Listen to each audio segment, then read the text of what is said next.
स्नेहदा स्पन्दन स्नेहदा स्पन्दन।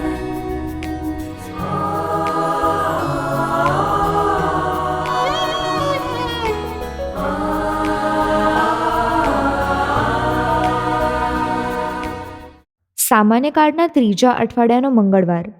ધર્મસભા આજે સંત તિમોથી, સંત તીતસ તથા સંત આંજેલાના પર્વો ઉજવે છે. આજના શુભ સંદેશમાં પુનરુત્થાન પામેલા ઈસુ 11 શિષ્યોને એ જ આદેશ આપે છે: તમે દુનિયામાં બધે જઈને આખી સૃષ્ટિને શુભ સંદેશ સંભળાવો. એ શિષ્યો સર્વત્ર ઈસુનો સંદેશ ફેલાવવા નીકળી પડે છે.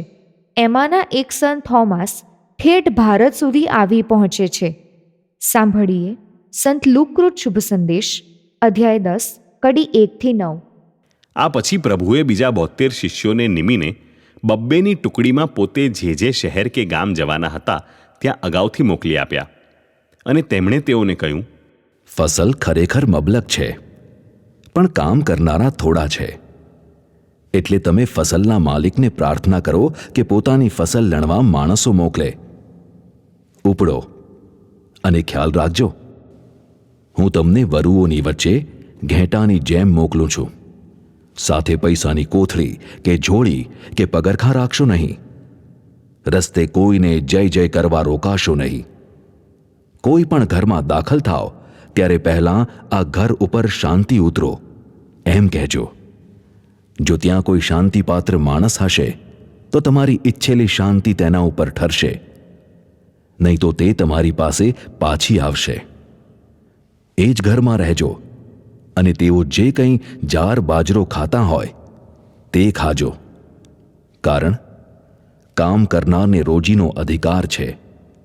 વારે વારે ઉતારો બદલશો નહીં. તમે કોઈ ગામમાં જાઓ અને લોકો તમારું સ્વાગત કરે ત્યારે તેઓ જે આપે તે ખાજો, અને ત્યાં માંદા હોય તેમને સાજા કરજો, અને સૌને કહેજો કે ઈશ્વરનું રાજ્ય તમારે આંગણે આવી પહોંચ્યું છે.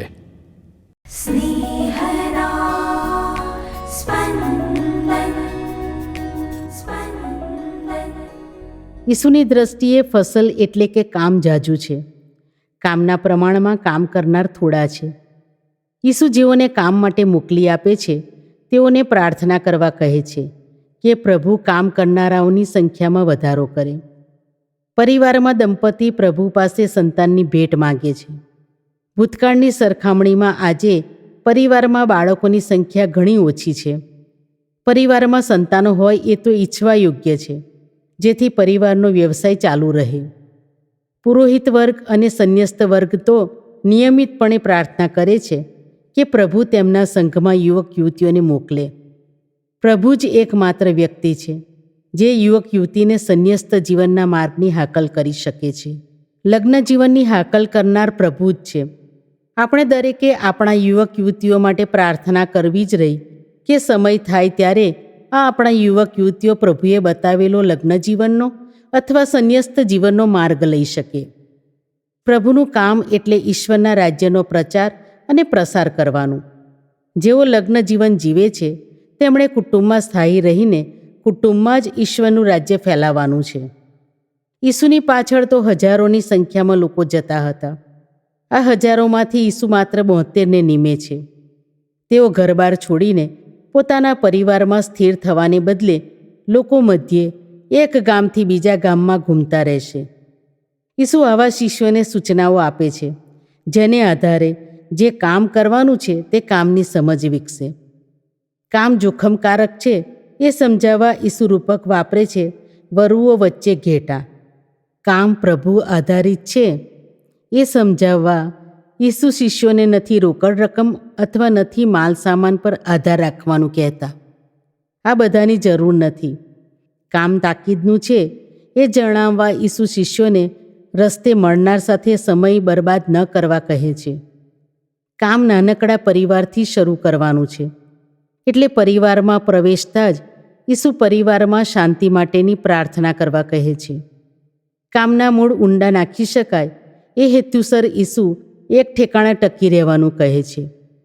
કામ એવું છે કે તેમાં રોજનો રોટલો મળી રહેશે. કામ માદાઓને સાજા કરવાનું છે. ઈસુ જે કામ કરે છે તે જ કામ કરવાનું છે.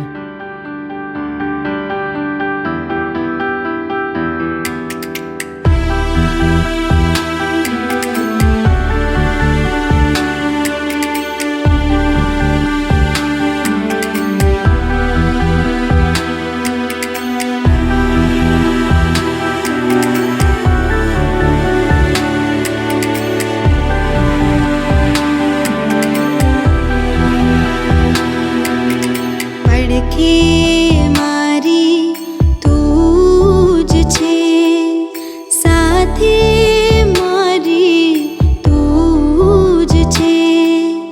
પડખે મારી તું જ છે, સાથે મારી તું જ છે.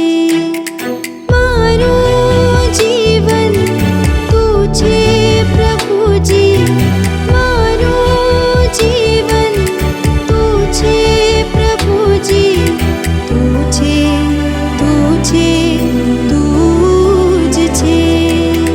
પડખે મારી તું જ છે, સાથે મારી તું જ છે.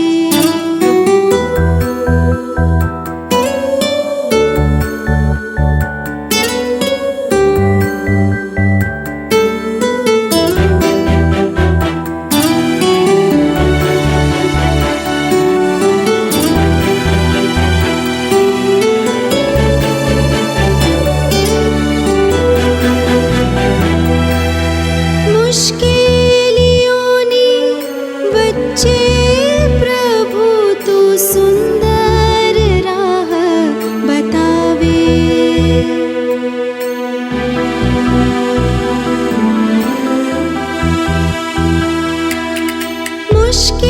મુશ્કેલીઓની વચ્ચે પ્રભુ તું સુંદર રાહ બતાવે.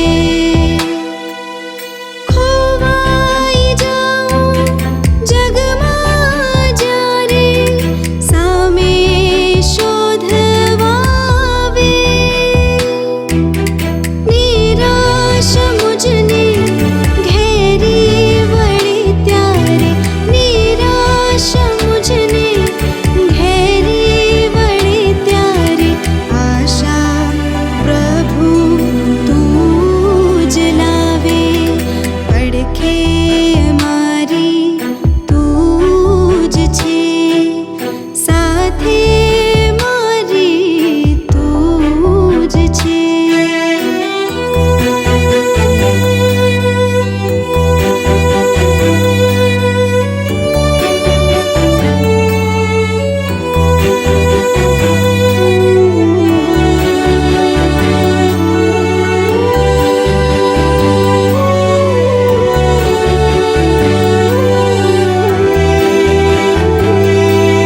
સ્નેહનો સાગર તું છે પ્રભુજી, પ્રેમના પંથે ચલાવે.